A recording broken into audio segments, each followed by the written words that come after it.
it's really nice to drive.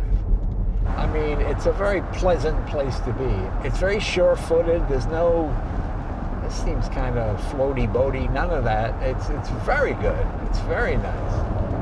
Yeah, thanks. You're one of the first people I've had really to go for a nice, relaxed drive in the car. So from the very beginning, that's been part of our mantra here is we weren't trying to make a great EV. We were trying to make a great car that happens to be propelled by electricity. And so I think that comes through when you drive it. This isn't a trick. There's nothing, gimmicky about it. It's just a great car. Yeah, you want to be a Cadillac first and then electric car second. That's exactly right. Welcome to the episode of Jay Leno's Garage. The car we're featuring today, the 2025 Cadillac Celestiq. This is a car you've heard about, you've seen about. These are being built to order. This will be the halo car for Cadillac, and it's pretty impressive. You know, I like this color. When I first saw it, they had this kind of bright orange and these bright colors, and I thought, I like this muted look because you can really take in the styling and enjoy the styling. It's got all kinds of cool features on it.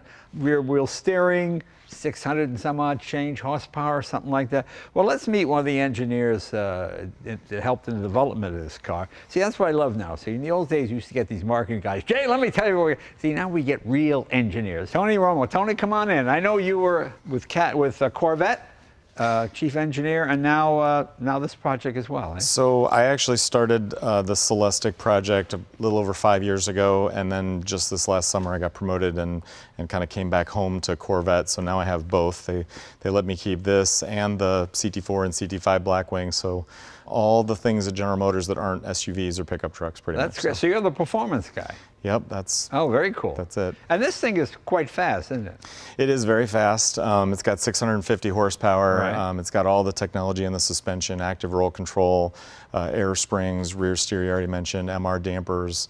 It's really good at that bimodal performance where if you just want to go to dinner and relax, it'll do that. And when you want to hit a canyon road, like we probably will in a while here, it's incredible. And the reaction we get from most folks is, how the heck did you make a car like this do that? So. Right. Well, yeah. Well, because most cars in this class don't have a performance mode in them. Like they always say, horsepower sells cars, torque wins races. This project started, what, 5 years ago, you say? Yeah, about 5 years ago. Okay. Yeah. And totally clean sheet of paper here? We were already working on the car that is the Lyriq that's out now. And this was the model in the corner of the studio that was kind of the ultimate expression of the design language for Cadillac. And we were working on the Scala, which was a previous Cadillac show car, working that towards production. And you got to remember, like 5 years ago is about the time that Cadillac decided they were going to go all electric and lead GM's charge into EVs. So we really wanted our Halo car to be an EV. So we shifted gears, came here, and we took that vision model that the studio had, and we packaged it into a car and scaled up the proportions. And so this is about as clean sheet as anything any engineer gets to work on. Yeah. And it's been an amazing opportunity to work on this. Well, very good. And four-wheel steering as well. Yep, this has four-wheel steering. The wheelbase is really long, so it would take like a city block if you didn't have four-wheel steering. So. Well, it's funny because being in the far corners, it's kind of like the Citroën over there. You'd think the wheelbase is huge now because the wheels are so far forward. So I think it's the biggest wheelbase of any Cadillac in recent memory. Probably. Yeah, for sure in recent memory. You'd have to go way back, to the 40s probably to find something. Yeah. Or some of the limousines that we've made over the years are longer than this. But it's got a longer wheelbase than even the Escalade. So it's pretty crazy. And you've got this glass, and this is one of those deals, if it's a bright sunny day, the tint. Yeah. So this has that SPD technology in the roof, and we've gone one step further where it separates into 4 quadrants. So each person can kind of choose if they want the roof dim or bright above them, or you can do just the rear or just the front. It's pretty cool. So the ball guy keeps it dark, and the other guy goes. If that's what they want. That's very cool. That's very cool. Now, are these things all standard or optional when you get it? There really aren't any options like you would think of in a normal car. So everything comes standard. Super Cruise, four-wheel steering, all that stuff is standard. The options on a Celestiq are what we call the color and trim. So there's 7 different zones to choose on the interior, all the things on the exterior, the metal finish, the wheels, obviously the exterior color. And so we have a team of concierges that work with each client to help them curate these cars to a harmonious state, like something like this, something really elegant like this one. Yeah, I mean, this is the deal where people come in, they know what they want, and you bring out the books and the fabrics and all that kind of stuff. Because each one is, well, hand-built, so to speak. Okay. And this is, you're not going to be turning out 25,000 of these a year. No. This is super low volume. We're not announcing the exact volume, but think more like hundreds, not thousands. And in the US, we'll never make more than maybe 250 would be like the best year we'd ever make. So when you're making cars in the order of like one a day like that, so we've had to rethink everything that we do, from purchasing, engineering, designing the car, the things which designers were able to do. And that didn't stop with how we interact with the customer. So we set up an entire building at our campus we call Cadillac House, that is sort of the spiritual home of Celestiq. So people fly in if they want, and they meet with our designers. We have samples of all the fabrics and all the leathers and all the exterior colors, and they meet personally with the designers and spec out their car. And it takes, weeks, sometimes months, to work with the designers and come up with a spec that everybody likes. I like this color. As I said, I saw the show cars and it was a bright orange, and I couldn't focus on the styling just because the color was so in my face. But I like this because you realize this is a hatchback as well. Go to Lowe's or Big Lots and you put your sheet of plywood in the back there. Yeah, do your home repairs. Sure. It's great. Yeah. It's great. Well, you've got a huge trunk here too. Look at that. Yeah, it's got a lot of storage space, and there's actually some space underneath the floor there if you want to put things out of sight. So. And is there a cover that goes on these? There is. There's a power shade that comes down here, and then you can tint the roof to kind of keep the sun off it. Yeah, very good. Yeah, the exterior color is called cacti.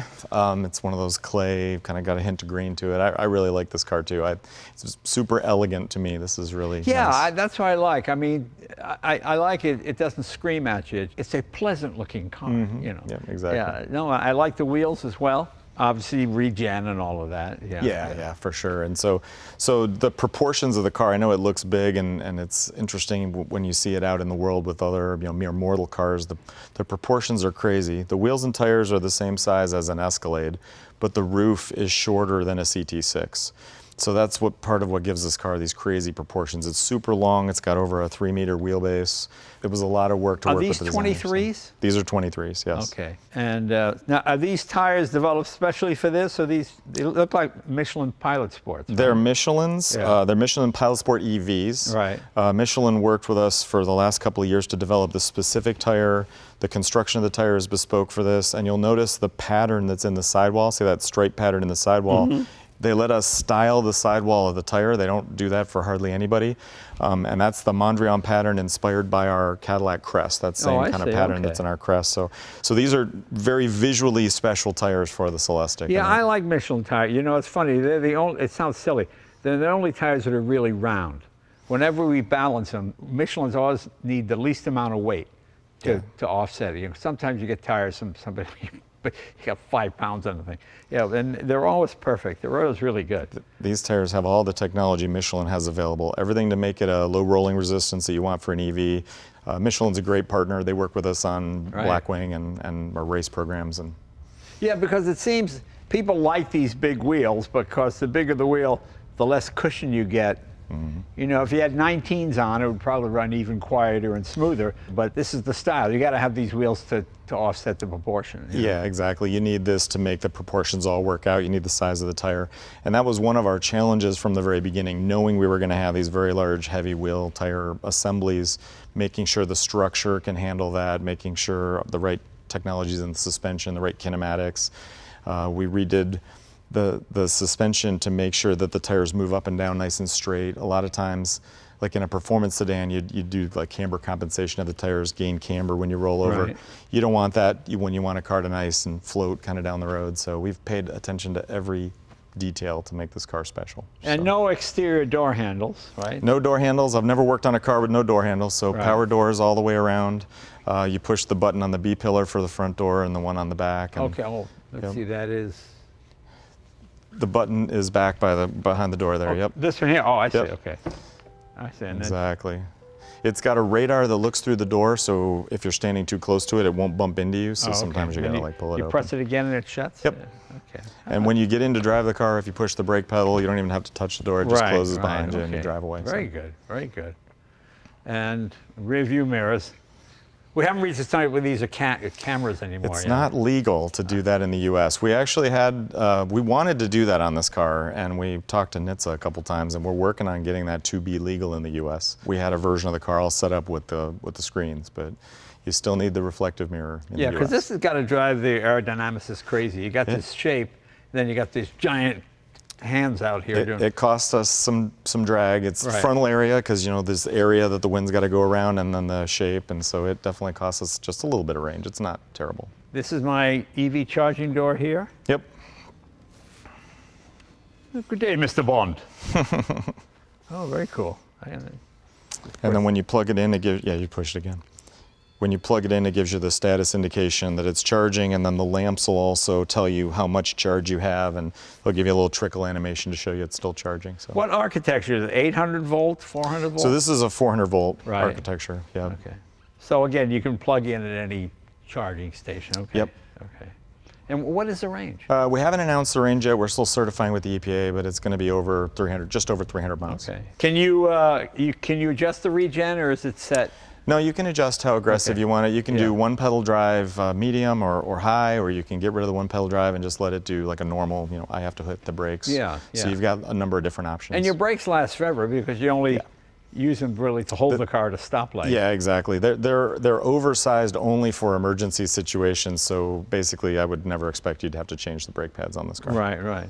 Never have to change your brake pads. So. Basically, well, within reason. I mean, I don't want, the lawyers are cringing right now at never, but No, I know. essentially never. Nice looking wheel. Obviously, days of just styling a wheel for style are over. I mean, obviously these perform a function. Yeah, there's a lot of aerodynamics that go into the wheel. It's obviously styled heavily. We spent a lot of money on things like this Cadillac script. There's micro milling in there. It's got a lot of special tips and tricks on it. It's really cool. It must be tricky getting customers to adapt to a new styling cues. I mean, to me, I give Cadillac a lot of credit because they're the one brand that was able to lower their demographic. Like when I was a kid, it was your dad's Cadillac. You went to the prom or whatever it might be, and it was always your father's Cadillac. And then for the first time since 1948, they put a stick shift, a manual shift in it, and made it a performance car to rival the BMWs and the sports sedans. And they've just done great, because when I say Cadillac to young people now, if they're car enthusiasts, they think Le Mans, they think the race series, and Cadillac's just another race car, which just makes me smile because I picture a 59 with the fins going around the track, Exactly. I mean, it's just kind of funny. So the idea that the old man goes in and buys a Cadillac is sort of gone. Yeah, the demographics, like you say, they've come way down the average age of the buyer. About 20 years ago, we started doing the V-Series. I know you've got one. That's been a huge success for the brand. Back then, it was recognized that Cadillac needed that performance element to be a modern luxury brand. The definition of luxury had kind of moved on and changed. And I think that's part of why we're doing Celestiq now, right? We recognize we've got that element, we've got the racing aspect, we're heading into Formula One, super exciting times at Cadillac.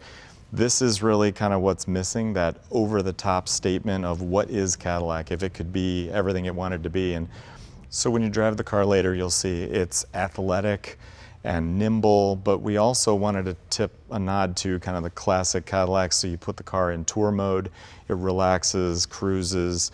We really set up this car because in this market, some of the times the owner's sitting in the back of the car. So you'll notice when we get in the interior, every occupant has all the accoutrement you're used to in the front of the car. So the rear seats have the massage, they're freestanding, they have all the adjustability the front seats do. So this car is trying to be, whether you want to be driven or drive, everything to everybody. Well, that makes it a world car, doesn't it? Because I know in China, you want to sit in the back seat. They don't sell many two-seater cars in China. Right. Because the idea is somebody else drives and you sit in the back. So you have all the controls and everything back there. Yeah. Yeah, there's different places around the world where that works. Like when we go to Manhattan and we talk to folks that have a place in Connecticut and they want to be driven into the city Monday morning, and maybe they drive the car out a couple times during the week and then they get driven back home. So yeah, China, in certain places in Europe, here in the US, there are people that do that, and we want this car to do that. And what are here? Steel, aluminum? Every panel on the outside of the car is composite. The main structure of the car is aluminum. The lower structure, we call it, is all castings. There's 6 really large castings that we weld together to make the lower structure of the car. Makes it super flexible, super stiff. Like this big, huge bonnet is carbon fiber. Right. The front fenders are carbon. The rear recorder's carbon. The hatch is carbon. The only reason the doors aren't carbon fiber is there's a radar unit that has to look through so the door doesn't open itself into something. Gotcha. So that is SMC, like the body panels on a Corvette. Gotcha. It's thicker SMC, so we get a little better surface quality out of it. You really can't see any of the structure of the car when you stand and look at it. It's all applied panels. Does this open? It does. Can yeah. we see what that looks like? So that'd be on your... So I know the frunk is not the biggest thing, but Well, you got that's to remember. hilarious. I know, right? So you've got these huge steered tires. We still have Yeah. a radiator up front to cool the electronics. Right. There's a 48-volt battery that runs the chassis and the heated glass. Right. And then you've got a big drive unit, so this is kind of what's left over. Can this also be an ice chest? I guess it could. Underneath there's some tools, like the tool to get the center cap off and stuff like that. Oh, but no drain panel or anything? No, exactly. Okay. So.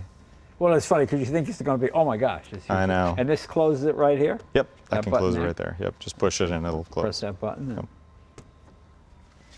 There's some kind of a Jonah and the whale thing going on here, but yeah, it's like, you expect the guy, in the horror movie, they would eat the guy and then the car would continue on its own. The expanse of this is Yep. unbelievable. It's sculpted, and we did the clamshell hood because we didn't want any cut lines on the hood. Wanted Right, these yeah, big I like lines that. uninterrupted. So. Let's move down. And the rear door opens here. Yep, that's right. And then there's a screen that pops up in the center there, so you can open the door for someone when you pull up to the curb. You can open the rear door I or see, front yeah, door, whatever yeah. you like. So when I get in, do I shut it automatically? So you can use the door handle here, or you can use the center screen to close the door when you so get if in. I get in here, let's see. Yep. Well, it's easy to get in and out of. Okay. Yeah. If I touch the handle, or So pull the handle right here, just Okay. tip it up I'll there, just and tip it it'll up. There you go. close. it's pretty impressive with that huge glass roof. And you can open this part here, and each person can adjust it to where they want it. Yeah, they can all do the dimming, the individual quadrants for the dimming. Yep.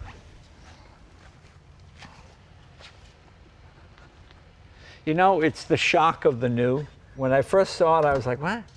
But as I spend more time with it and I've driven it, I go, you know what, it's great. I like it. You know, it's very nice. It's very cool, especially in these muted colors, because it lets the styling stand out as opposed to the color. You know, so now I'm looking at the shunt lines and all of this here. Nicely done. How does this, let's see this. Yeah, you push the Cadillac emblem and the hatch will open. Okay. So that's the active spoiler because it's in propulsion mode. So that was Right. this is one of the signature views that we worked on with the studio. There's 4 freestanding seats with all the screens and Right. you know how the lines are uninterrupted all the way to the front of the car, and you can really see like the lines that go through the doors, through the B pillar. A lot of attention to that detail to make the Right. car look elegant. And where is the? Comes down from here. Yeah, correct. It's in the Oh, it's in the hatch. I Yep. see, And the I hatch see. is all carbon, so this is an option. You can get this exposed. You can see the twill. This one has it painted black, but you can get that if you want. Yeah, yeah. Do you press this again to Yep. close Push it again. It'll close. Yep. Is this 12 volt, 24, 48 volt? What is this? It's got 3 electrical systems. It's got Yeah. a 12-volt system that does most of the normal, Right. automotive things. 48 volts runs the chassis and the heated glass. You'll notice there's no like lines in the glass. Right. We use the silver element that's in the laminate to heat the glass. It's super fast because it's 48 volts. And then we've got the 400 volt for the propulsion. Okay. So you got the huge lithium batteries to power the car. Mm-hmm. And how many accessories do you have? 2 12 volts? So there's one very small 12-volt battery. Right. There's 2 APMs, we call them, that charge that 12-volt battery when Right. they need to, and use all the other power that the other things need. Then we've got one APM that charges the 48 volt battery. There's a 48 volt lithium battery kind of right underneath the windshield wipers in the front. I'm surprised that everything hasn't gone to 48 volts by this point. But yeah, the efficiency you get out of 48 volts is nice. The supply base isn't really there to go 48 volts in mainstream. Yeah. It's coming. Yeah. There are more and more things. So. Well, the reason it's 48 volts is, at least you can tell me if this is true. That's what the average person, that's the most voltage if they were to get shocked by it. That's right. Anything over 50 volts is considered high voltage. Yeah, that's right. It's not going to kill you. It might get a little, it's like being tased, but you know. Right. Okay. No, that's right. That's the magic of 48 volts. That's exactly right. Okay. Interesting. Well, it's very nice. Can we take it for a ride? Absolutely. Yeah, the whole thing is in the drive-in. Yeah, very impressive. Let's give it a shot.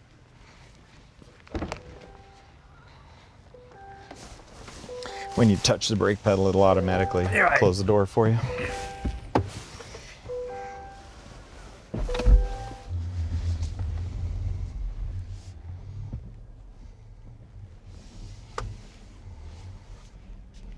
Suddenly, it's 1957.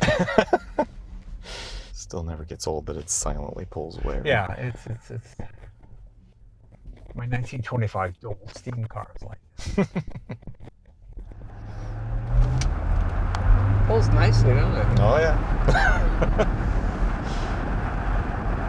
Yeah, it does 0 to 60 in about, I forget the exact numbers, like 3.6 seconds. Yeah, that's fast. Yeah, it's faster than a Blackwing. So.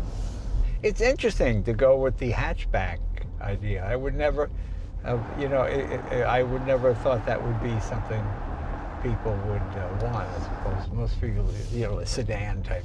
Yeah, it was really more about the expression of the styling and the long flowing lines, and that really lent itself to kind of the 5-door hatch shape. So that's really what it was, more driven by styling than a conscious choice to do the hatchback. So, and really, I think part of it is also to be different, to be unique. Yeah.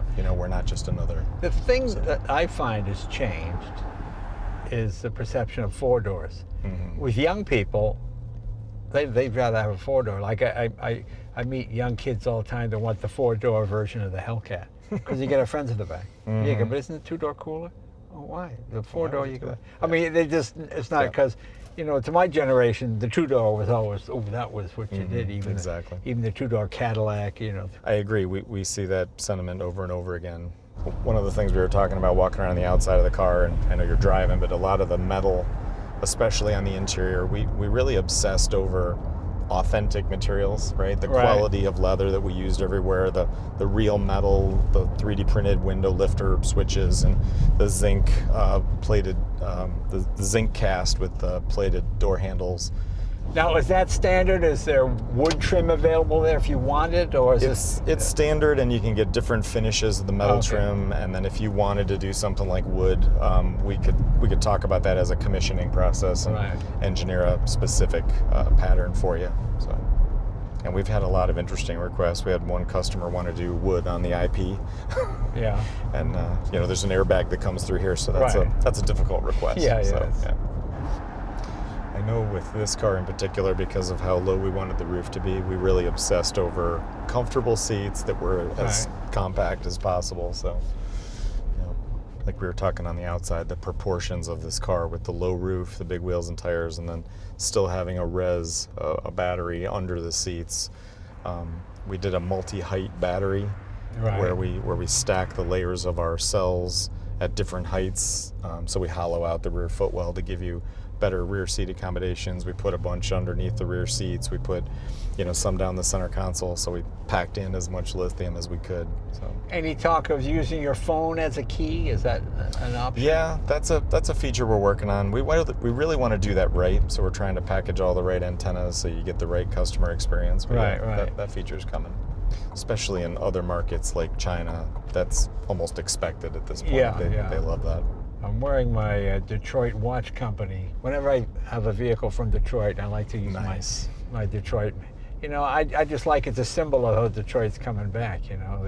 It's like Swiss movement, but it's assembled and made in Detroit, and it's making jobs for people. So it's called the M1. It's based on Woodward Boulevard. Does this have an electronic sound you can Yeah, when we go into sport mode, and I can click it over to sport mode, it'll make an interior sound and an exterior sound when you're heavy into the throttle. So.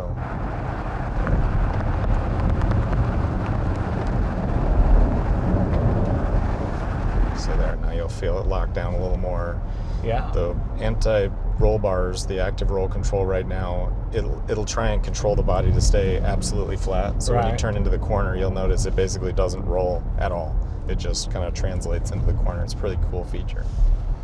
It does, you know, it's so funny because this is a heavy vehicle. This has got to be 6,200, something like that. Yeah, a little bit more than that, but yeah. 6,300. Yep. And yet it carries its weight, you know.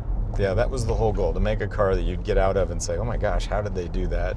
And I think we've accomplished that goal. It's amazingly athletic for how big and heavy it's like watching Jackie Gleason dance. You know? Or Oliver Hardy, you know, the heavy-set one on Laurel and Hardy. Yeah. He was so light on his feet. It's like, oh, you know, that was one of his big things.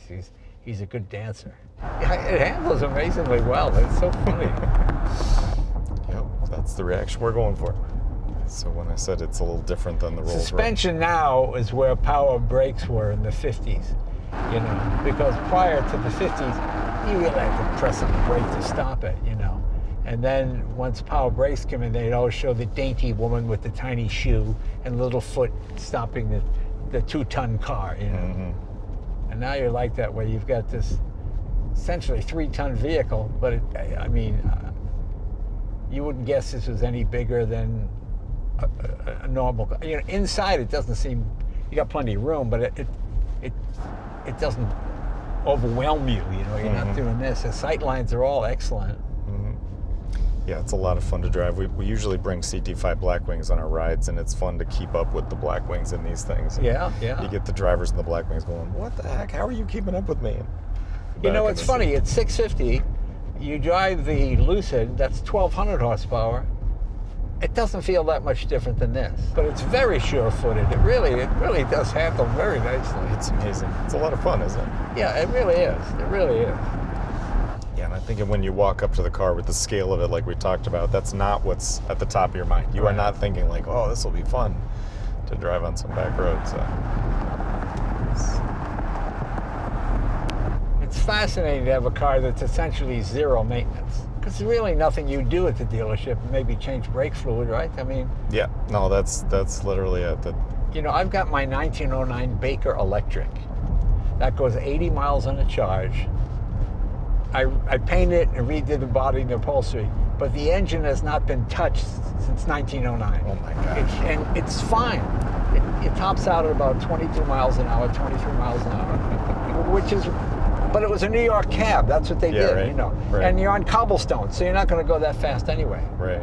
But I used to drive it to work, and I would pray for traffic to be bumper to bumper. So 22 miles an hour. So I could get on the freeway. And I got on the freeway, and you know, everybody's going 15 or 20, and I would go the 2 exits to get to NBC. And people go, how do you get that thing on the freeway? I said, I just pray there's no open traffic. Yeah, right. The one morning you get there, everybody's doing 70. Yeah. But you know, that thing is pretty amazing. It's 80 miles on a charge, which is quite impressive. Yeah, that is very impressive for 1909. And I've got a Owens Magnetic, which is a, since battery technology obviously is not very good, it's a gas engine that powers an electric car. The end of the crankshaft, you got 2 horseshoe magnets that spin the armature that runs the Westinghouse generator. I mean, it's a fascinating thing. It's really interesting. And when you drive it, it's like, you know, when you put 2 opposite magnets together, they do this. It kind of goes down the road like that a little bit. Does it really? It's kind of weird. They call it the car of 1,000 speeds. A guy named Julius Est developed it. And Westinghouse built it. It's fascinating. They were 100 years ahead of their time. Yeah. Like that, I have that little Tesla, Nikolai Tesla engine sitting in there. And he's a great engineer, terrible businessman. He made a deal with George Westinghouse that Westinghouse would pay him $1 for every kilowatt of electricity he could produce. And then after about a month, Westinghouse called and said, I can't do this. and Tesla said, don't worry about it. Tear up the agreement, just fine.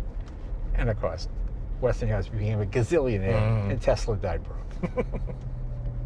You know, you never get the feeling you're driving an enormous vehicle.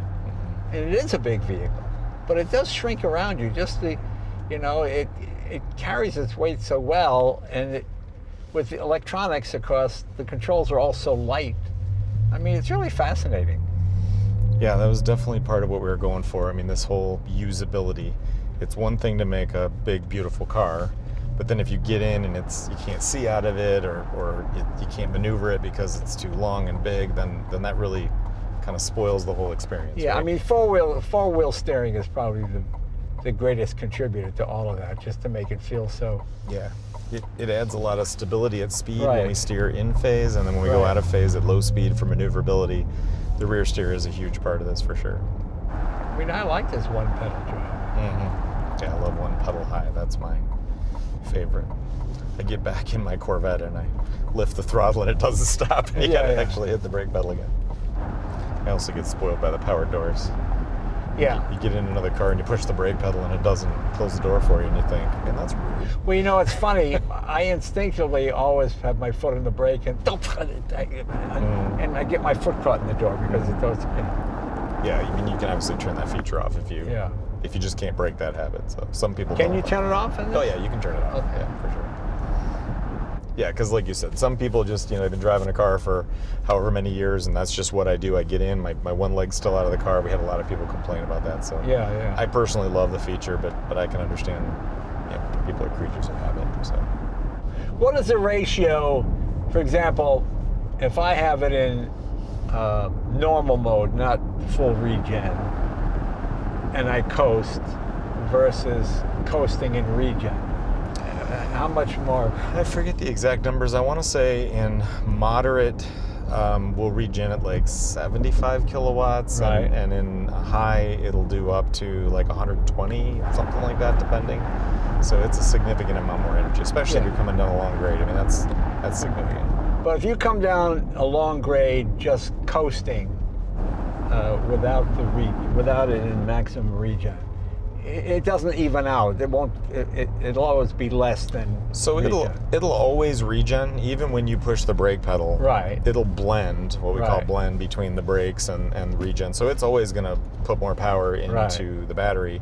It's just going to do it more aggressively with the different modes, like the one Yeah. you've chosen right now. So, but it'll always try and steal power. I mean, I love playing the game of that. I would think, I mean, how much am I saving really? But then, you're driving in a $500,000 car and you're using Happy Meal coupons. I mean, that's the way I in my mind, I'm always broke. Yeah.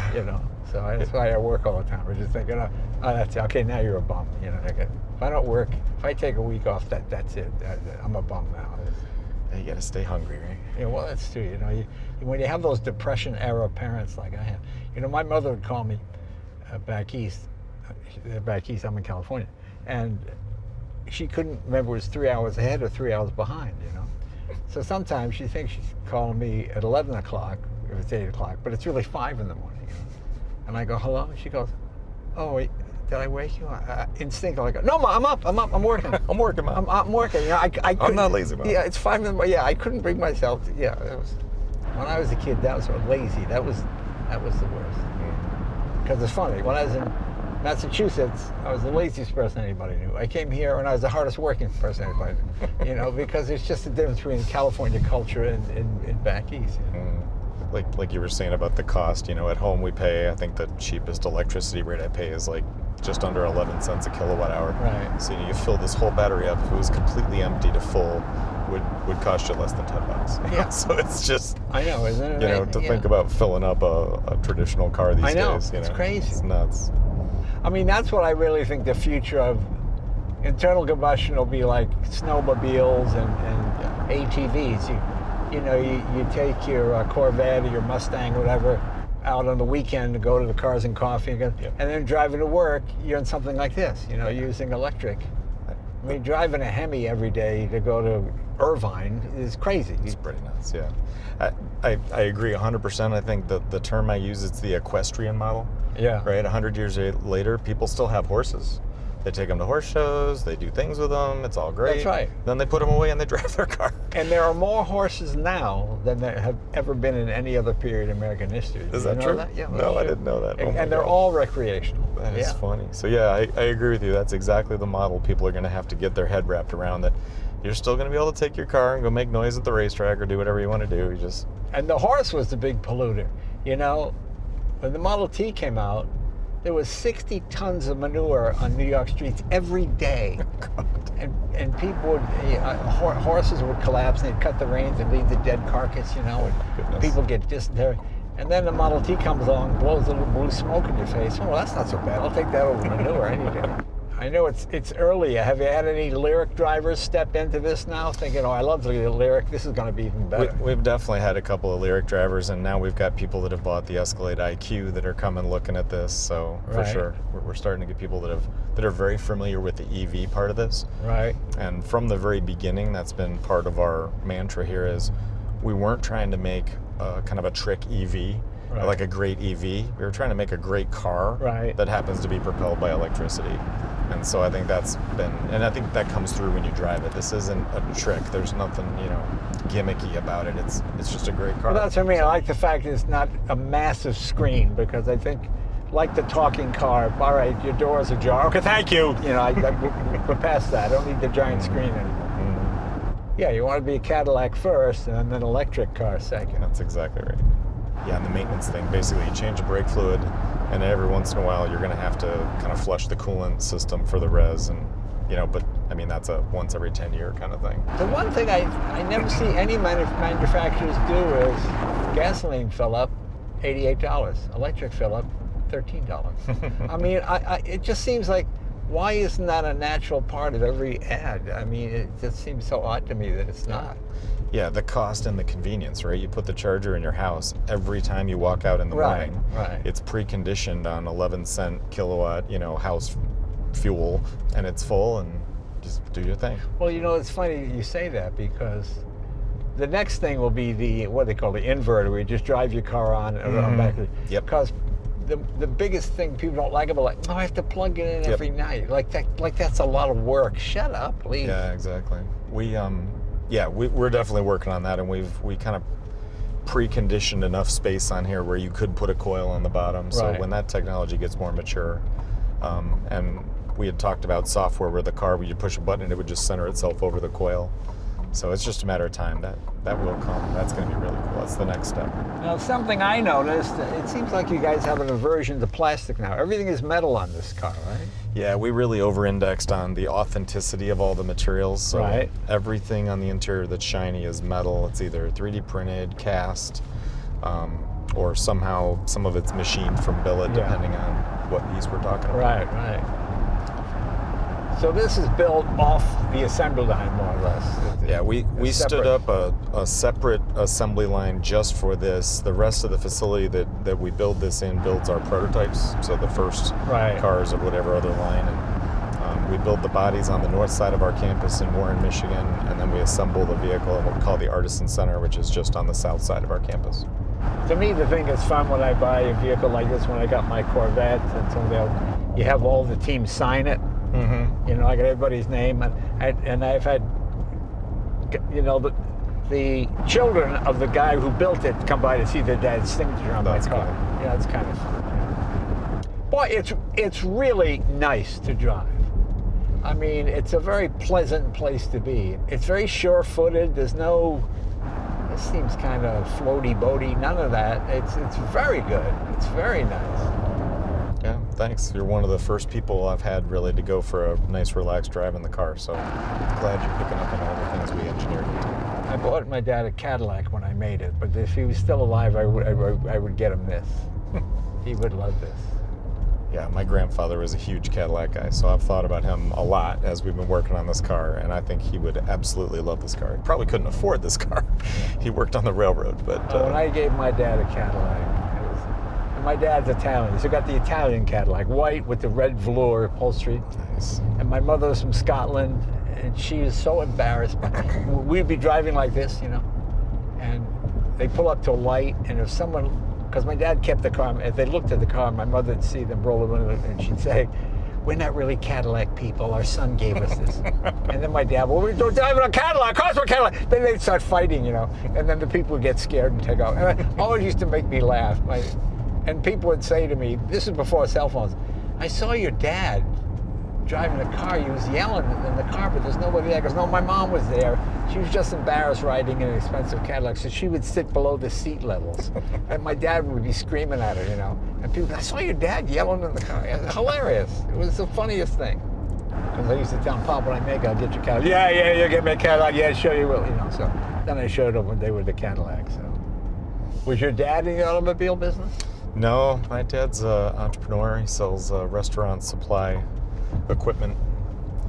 And I really didn't know anybody in the auto industry when I went into it. Yeah, I just went to engineering school and got a job working on calibrating transmissions at GM, and quickly started working on Corvette soon after I joined. And well, it's really fun to see that GM is all engineers now.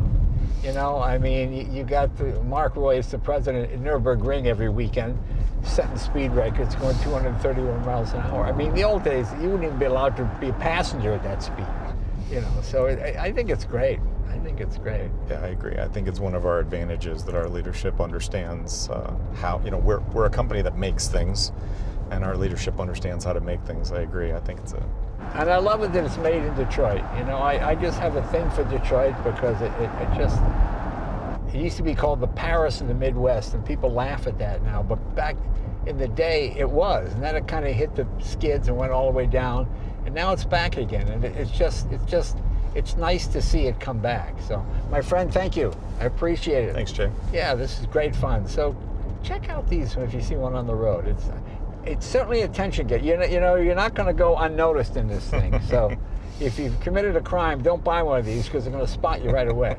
So, anyway, listen, we'll see you guys next week. I hope you enjoyed this ride, and pretty cool car. See you next week.